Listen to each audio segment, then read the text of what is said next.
Still Untitled is supported by Citi Cards with Android Pay. Listening on your phone? Now you can pay while you listen, using the same device. Just tap and go. Download the Android Pay app on Google Play or visit citi.com/androidpay to get started. Android Pay is available for eligible Citi consumer credit and debit cards.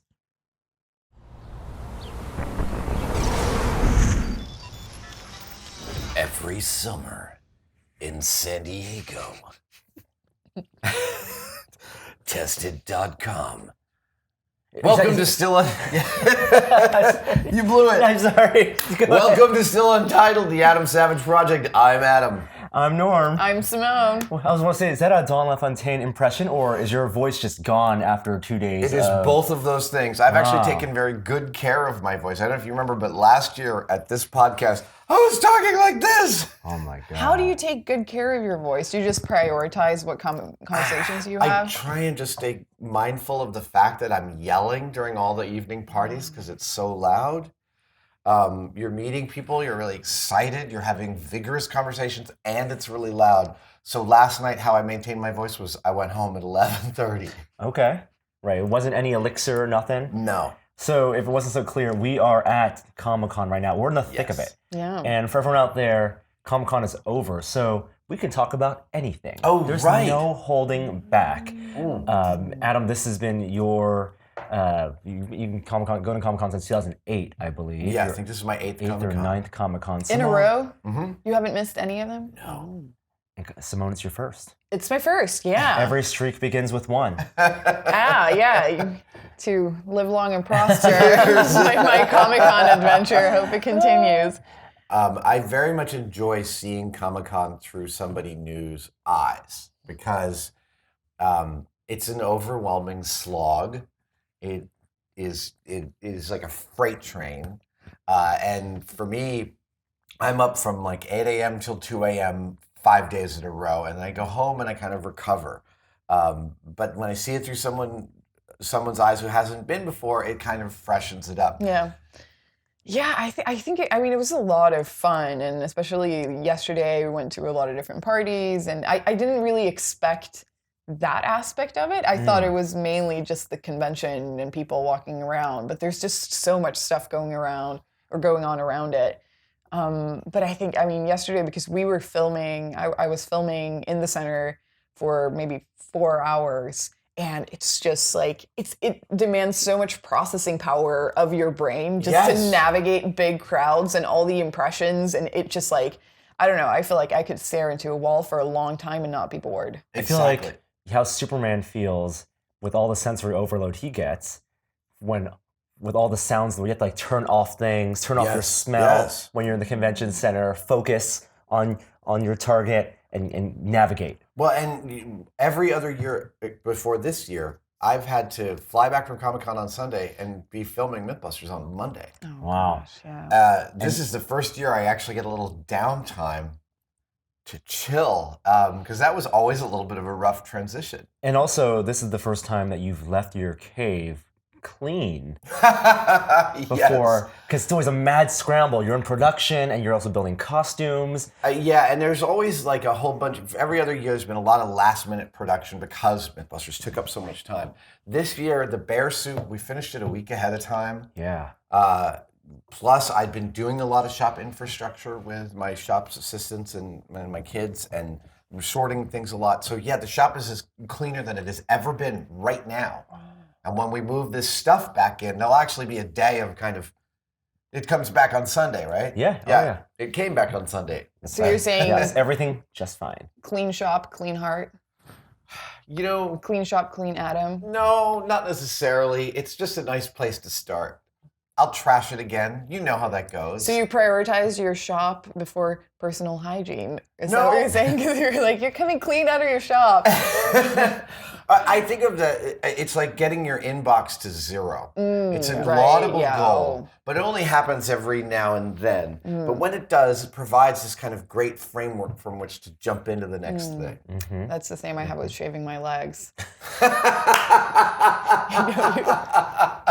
You aspire to do it. Sometimes it happens. And you feel And then great. when you get back from Comic-Con, yeah. It's good. I will say something about this Comic-Con right up front that I find really exciting is having been here 8 times or 9 times, I can't remember. I'm noticing a significantly higher amount of diversity at Comic-Con this year than in previous years.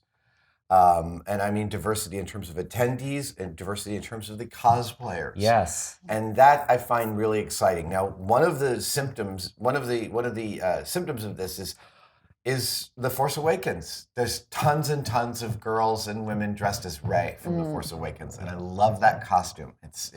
Everyone looks great. And in previous years, we saw like the rise of gender crossing cosplay. Groups would come in where the roles would be reversed. You'd have women playing Superman and Batman, and men playing Wonder Woman and a lot of the female heroes. And now, I saw a drag Thor. Right. Yes. Like a man dressed as a woman dressed as Thor. And I was like, that's freaking fantastic. And then you see a lot of like the new Ghostbusters. I think the comics have gotten more diverse. But I think also, I mean, because it feels like a lot of the previous or older female characters are very like, it's like super tight, super like hot panty kind of thing. And maybe not everyone feels comfortable with that. And now they have another assortment of female characters that are a little bit like more dressed down that they can choose from.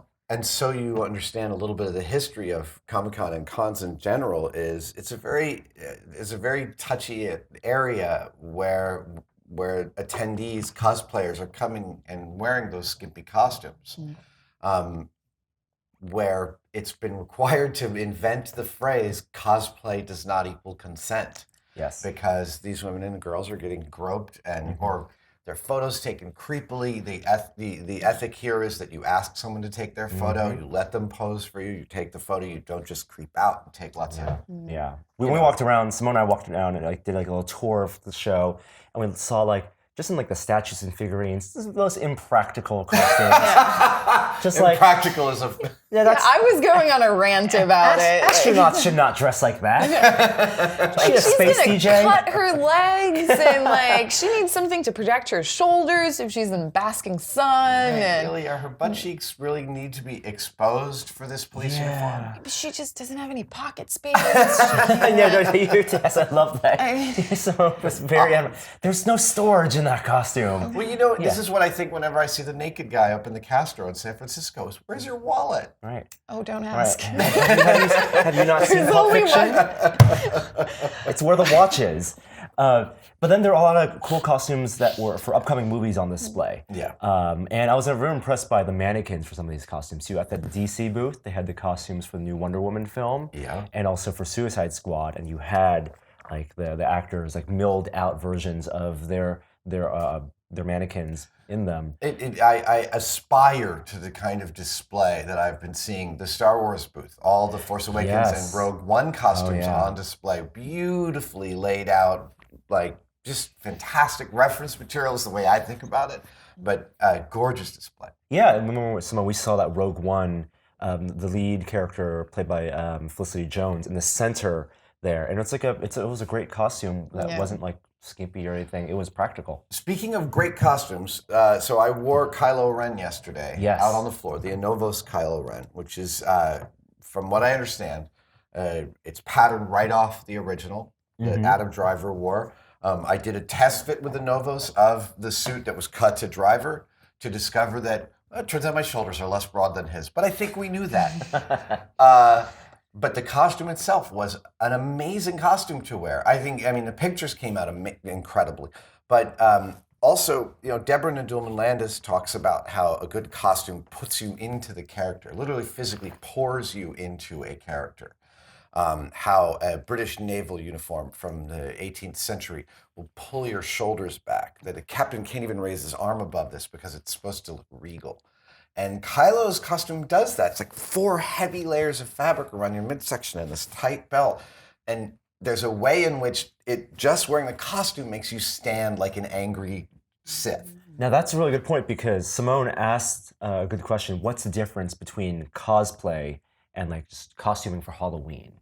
And since we podcasted last, your TED Talk has come out in which you talk about your lifelong love of cosplay, and that's exactly what you're talking about. I think it's struggled to explain it, but like when you cosplay, you embody the character more. You are. It's a performance more than it is. So there's a performative aspect to Halloween, but it is often swept under the rug because it's a little weird and it's a little embarrassing. And when people put on, we do this every day. We put on our favorite shirt and we feel a little better about the day, and that's great. That's important, and that's a costume. That's a signifier both to you and to the people you're meeting. Costumes are the same thing, but it's can be so extreme. When you put on a Han Solo outfit that feels good and it's weird, that Halloween, I think, is a little bit more, People don't really dare to like go full force into character and. But when you and I had to learn this. I first came in Hellboy and I wasn't thinking about posing as Hellboy. But when you work towards building a costume, and then once you have the costume, you work on putting the character into it. It's this whole other layer. It's like Batman. Bruce Wayne is the mask.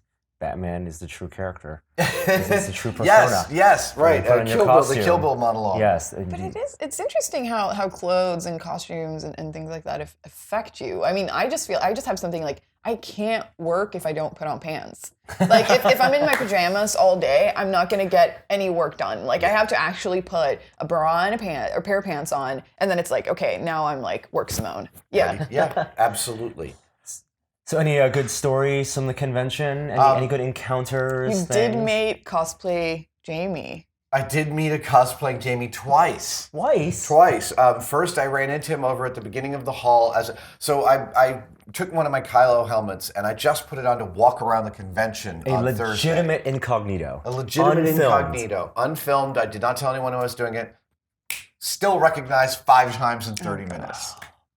Because... The little hint of beard above the gorgeous, or my hair in the back. Like, the way his neck creases. Isn't that Adam Savage? Well, I told you this yesterday, and you were like, "Is it your walk?" The gait, yeah.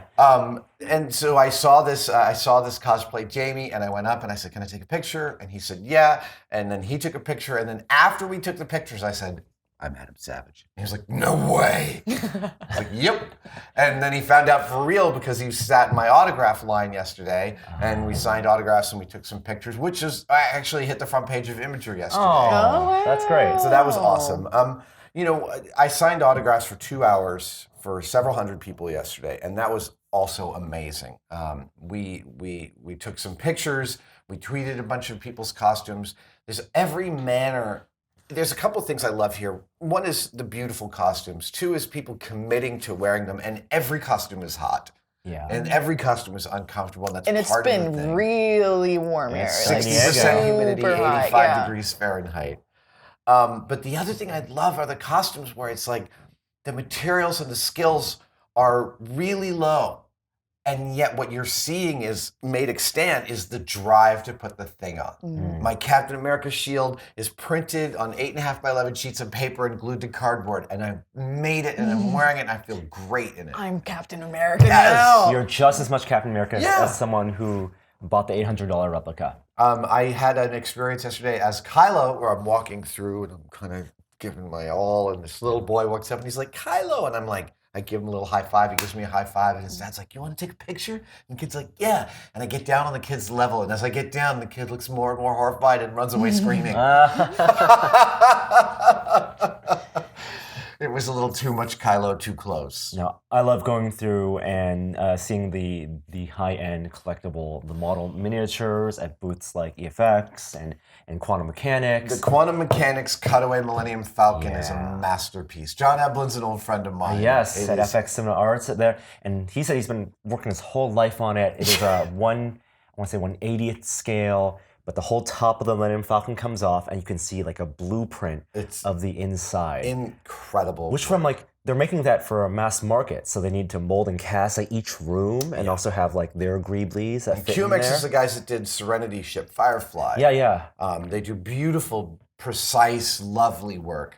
This is by far one of the coolest things I've ever seen. They had a Guardians of the Galaxy Milano ship, which like that's, again, when the ship is being designed by CG artists, and a lot of these ships, there are no miniatures when they film. Right. There's you no know, maquette. There's no consideration about the weight and the geometry and how it could actually fit in the real world. But so it's a real challenge for model makers. Yes. How is this going to balance as a model?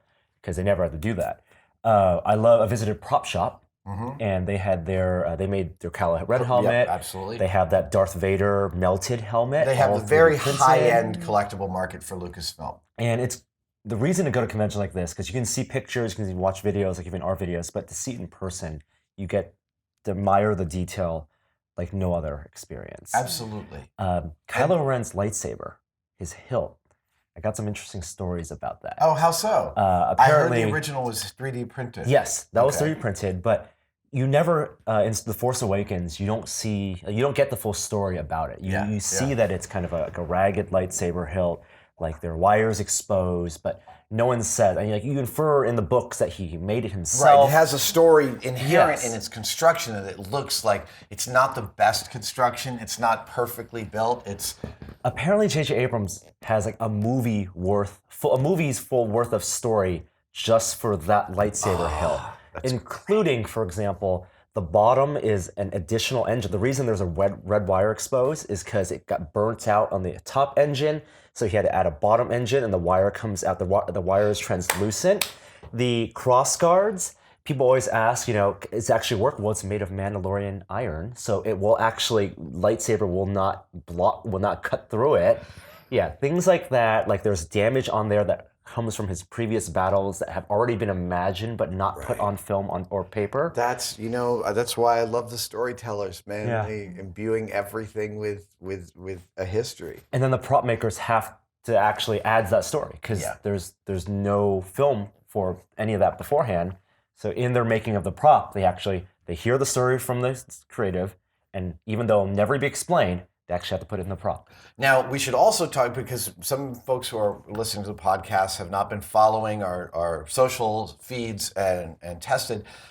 We started out Comic-Con Wednesday night. I went to the world premiere of Star Trek Beyond, an incredible world premiere because it's the first time there's ever been an outdoor IMAX performance with a full Philharmonic for a world premiere of a film.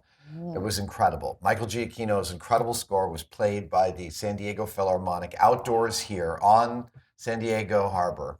So the movie they had a cut of the movie without the score. That's exactly right. And without the choir. They had a live orchestra and choir. Right? And choir, a full 40-member choir. How did that work out? It was incredible. Do you know if they rehearsed for that? They did. They rehearsed it 3 times before they performed it. Wow. I took pictures with a bunch of the choir members. They were lovely.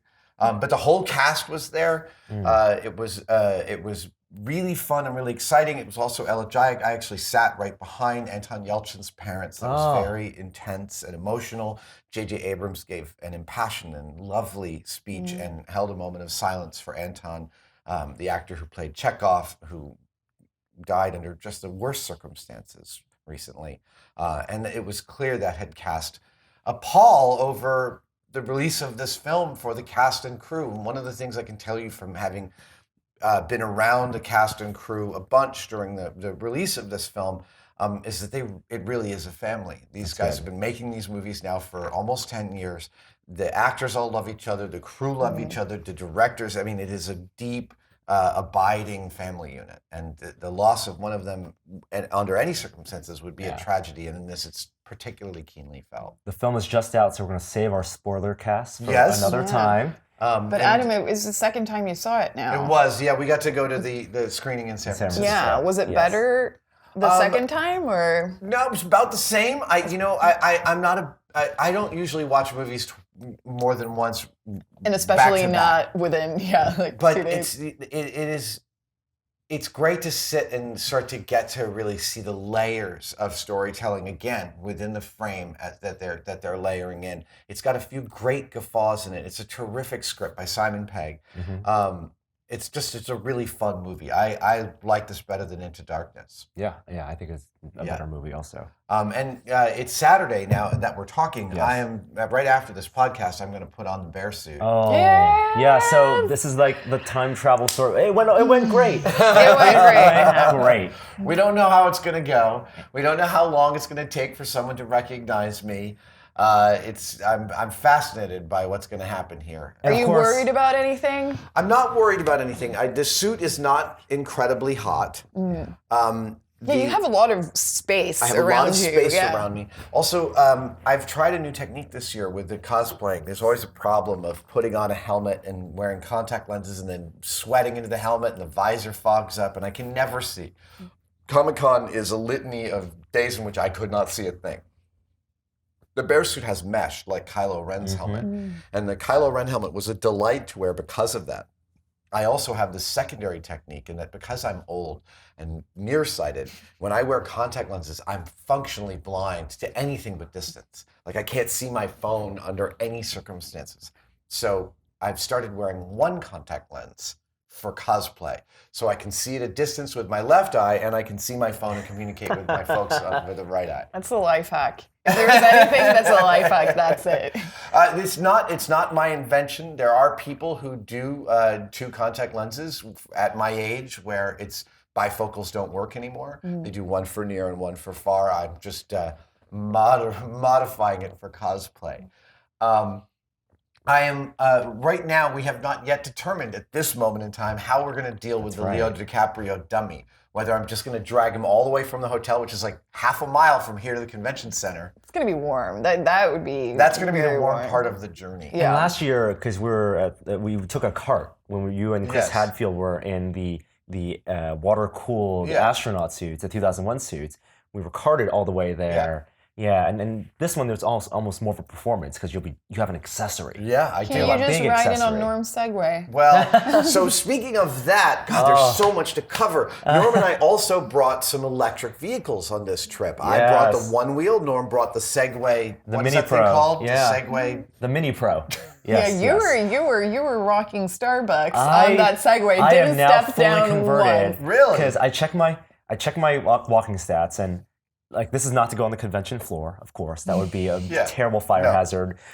But I'm getting my 20,000 steps in at Comic-Con every day. Yeah. So in the times that I need to get places and I can go and there's a straightaway, I'm going to use the Segway. Well, and this is the thing for me with the one wheel is the way Comic-Con is constructed, the convention center is right along the harbor. Yeah. And you can walk up the front sidewalk, which is the opposite side of the harbor, or the water sidewalk. And the water sidewalk's a great way to get really functionally, it's the fastest way to move from one end of the convention center to the other, faster than any car because traffic in San Diego during Comic-Con is a nightmare. And actually, not a lot of people are back there. But the two ends, like there are events happening at the Hilton. Yeah, and the Hilton Bayfront. And then the Marriott Marquis. Yeah. And if you were just to walk, it'd be half an hour. Well, so I put out one wheel on. I jump on the one wheel, and for instance, last night to get to the IMDb party, I had to be there at 7:30. I left my hotel room at 7:22. And I just whizzed through the crowd. And the best part about it is by the time you see me, I'm gone. That's right. It was the dream of Jeff Bezos. Yeah. It was Dean Kamen's dream. Exactly. So I hear people, wait a minute, what the? Like that kind of thing as I'm going through. Yeah, because you were on front page of Imgur, again, just in San Francisco, going around on your one wheel, I think. Right. With your coffee. Yeah. Exactly. So someone caught me leaving Ritual with my coffee carrier, changing my sunglasses while on the one wheel and making a U-turn. So I love that thing, and it's been. I think next year we should bring more electric vehicles for the crew to be able to move around. Hotels should definitely have this, like things you can get for guests to rent or loan for the day to get around. Let's be clear, Comic-Con is a warren of one-way streets here in the Gaslamp district. Right. So jumping in an Uber to drive 3 blocks can take 30 minutes during Comic-Con at any time of day or night. Well, there's also other ways getting around. There are the pedicabs. And Simone, you had an interesting experience. Well, yeah, you had a... By the way, before you say this, I said to my assistant who lives here, I said... we can rent one of those pedophiles or whatever it's called. And she goes, whatever it's called, it's just as dangerous. Just pay $20, you can ride a pedophile. Oh gosh, yeah, no. So we were at a yacht party with IMDb, and we're going to a Weta party, and I didn't anticipate how far it was. So we were 5 people, and we got into one of these rickshaws. What was it called? Pedicabs. Pedicabs. Yes. And the guy was like, I was like, do you have like, are you okay with this? Because 4 people? we were 5 people. In one. He was one person, but he was a professional MMA fighter. So for one, like he had thighs of steel, and also he would not show in any way that he was getting tired. Like I could see his neck starting to get really sweaty and him being like grunting, but he's like, no, I got this. I got this. Yeah, it's just such a, he had the spirit of a fighter. You should have held the bell out in front of him. You can ring the bell at any time. Oh my God. You can ring out. Oh. But we were riding down the harbor, and I was like, stop! Because the cast of Game of Thrones were getting off one of the boats and getting into their car, and I was like, stop, turn around. And I very rarely get starstruck. And for one, like, I don't let myself get starstruck because I feel that I'm like a little bit too proud for it. So I'm always playing it cool. I was so not playing it cool. Like, I ran up to Sir Davos and was like, can I please take a photo? Oh, you did? You got a photo? I got a photo. Yeah, Brilliant. I got a great photo. Good and he for was you. like, and I was like, I know you kind of want it. And he was like, okay. And I got Nice a photo. job. And I was like, but it was fun because I got the full fan experience, which I rarely get. And I was like, my heart was racing. And I was like, that just happened. Oh my God, that just happened. So yeah, it was a good. That sounds like a Good successful moment. first Comic-Con. Successful first Comic-Con. That is it was- great. Yeah, I felt really happy about it. But next time, I'm gonna get into a costume because I really want that experience of like, And I've been seeing a lot of the great costumes, and I'm like, gosh, I just really want to wear that. Yeah, and I was walking as Kylo yesterday, and I saw a Rey walk past, and she was probably like 16, and she was like, there's a lot of parts to Rey, and they wrap, and it's a lot of bits, and I know the Star Wars clothes, how they hang is really important, but it's not always easy to construct them to hang right. And she's there, and she's fiddling with some part, and she looks a little like kind of pissed off about it. And it gave me this really warm feeling because that's part of the costume. It's uncomfortable. It really takes this commitment, and it's just like being uncomfortable in your costume is one of the things that's going to happen. Maybe it was the same Rey. I saw Rey who was so like she looked like she cried for hours. Aww. Yeah, she was crying and like walking around with what's the name of the other character? Finn, yeah, yes. walking around with her Finn, just like holding his hand, and yeah, maybe that was. Well, one of the things that happens here on Friday mornings of Comic-Con is there's a lot of raffles to get into various panels and to get various exclusives here at Comic-Con. There's raffles and there's auctions and there's like lotteries and there's people wait online just to get maybe a ticket to get in a lottery to buy win a thing, something. to buy something. Oh my gosh, and so Friday morning is frankly a litany of disappointment for a large portion of attendees. I ran into like as I'm signing autographs, I say, "How's your con going?" Easily 20% of people are going, "Not so great up until now, but this is better." And it's always the same story. We waited for hours this morning and it didn't come to fruition. It's crazy. I didn't anticipate that. The people, they wait for like full days. Well, and the waiting is actually, it's hard for civilians maybe to understand, but the waiting is a key part of the culture here at Comic-Con. The sitting in line and the community that's built with the people that are on either side of you in line is actually something that is intrinsic to the Comic-Con experience. And it's not something you could remove. If you stripped it out immediately and like did Disney World, like no lines, you'd actually harm something important about it. Because as a person who hasn't been to Comic-Con before, I'm like, there must be more effective ways to do this. Couldn't you like go online and sign up for a list and then have a lottery and stuff like that? Yeah. I mean, it just people pay with their time, or that's like how you prove how much you want this. But maybe that is a part. I mean, maybe it's a part of the experience. It is, and it's the earning of the thing. It's the right. You earn it by waiting. Yeah. And as big as Comic-Con is, everyone's Comic-Con is different. You have your Comic-Con. your path through it. Well, and I mean, yeah, because it's it's millions of facets to it. There's the booths, there's over 100 and some thousand attendees. There's no way in which any one person is going to be able to get or experience Comic-Con. Yeah, choose your own con. I gotta give a shout out to Conan O'Brien. Yeah. Who, talk about people who go all out and incognito and put a costume on. He had a costume made by Ironhead Studios, who they did. Recover. Yes. They've made the Black Panther costume, the Batman vs Superman costumes, and Conan had an incredible full body hero outfit with the Magneto style helmet and hair. Absolutely his hair, gorgeous. the helmet the is hair just was glorious. really a work of art. Yeah, so you gotta check out that video on Conan's site. So this has been my favorite Comic-Con. I was out dancing with my sons at the Nerdist party. We brought a whole bunch of people over there, Chris and all the folks at Legendary and Felicia Day, Geek and Sundry threw just an incredible party at Petco Park. I've just been glowing all day long, every day. And your kids have been enjoying it. It's because you've taken them many Comic-Cons, and they've grown up with They Comic-Con. have. They really have. Right? I didn't realize that. But yeah, they've worked for me every Comic-Con. I pay them a day rate. Plus meals. Travel. Yeah.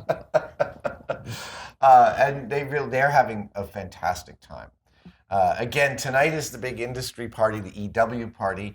And Thing One has never gotten to go to it, so tonight he's my date, and this is where it's a crazy heady mix of like all your favorite television actors, plus all your favorite showrunners, plus a bunch of your favorite movie stars, like all in one room. It's a lot to process. It's a little intense, yeah. You think you're gonna head back to the floor, Simone? I'm not sure, but I really want to see your incognito, so I'm gonna hide. Yeah. Excellent. And look Yes, at you. yes, yes. I'll That is keep a my support distance. Essential part of the tested Comic-Con experience, the how to follow Adam without being conspicuous. Spotted. I Yeah. will be 7 feet tall, so that's going to that's be gonna- Yeah, hammering, make so it's it going to be easier. easier to Yes. see me. Amazingly, the other night at Woodstock, I was talking to this woman, and she said, "What is your costume?" And I said, "It's a 7-foot tall bear." And she was like, "Wait, really?" Because I'm a professional puppeteer. And she turned out to know Rick and Ron. She knew those guys. Oh. She does this stuff for a living. She was working on a bear costume currently, and on the side, she's a specialist in Regency era clothing. Wow. Which is the other thing that I've done with the Captain Jack Aubrey and the Admiral Lord Nelson uniforms. So we became fast friends. Let us stay in touch. They're totally staying in touch. There's some projects we're going to work on. You're gonna have a bear costume party. No. I'm That's thinking called a furry convention. Regency era. It's going to be a Regency era furry. No, it's there is specifically this Regency era men's costume that I found a picture of that I've had in my files for a few years now that I'm kind of obsessed with, because I don't think of. It's almost like it could look like it could be an Alexander McQueen or Gautier outfit, because it's so well cut and it has so much character and attitude within it. We think of Regency as just being men in the stiff, Mr.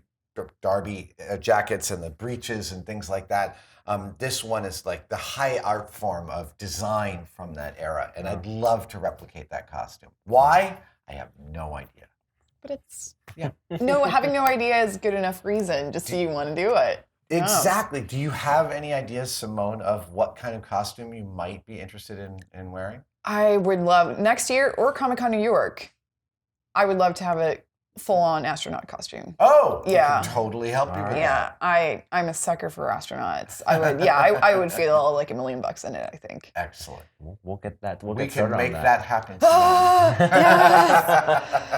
All right. Well, hope everyone that's been out there has been enjoying our Comic-Con coverage. We gotta get ready for an incognito. Norm, I can tell you're a little tired. I'm just a little bit. I can see the edges of your armor. Yeah. There's a reason you're riding around on a Segway. Exactly. Looking blank. Thank you, All right. guys. We'll see you next week. Thank you. Bye-bye. See you next Bye. week.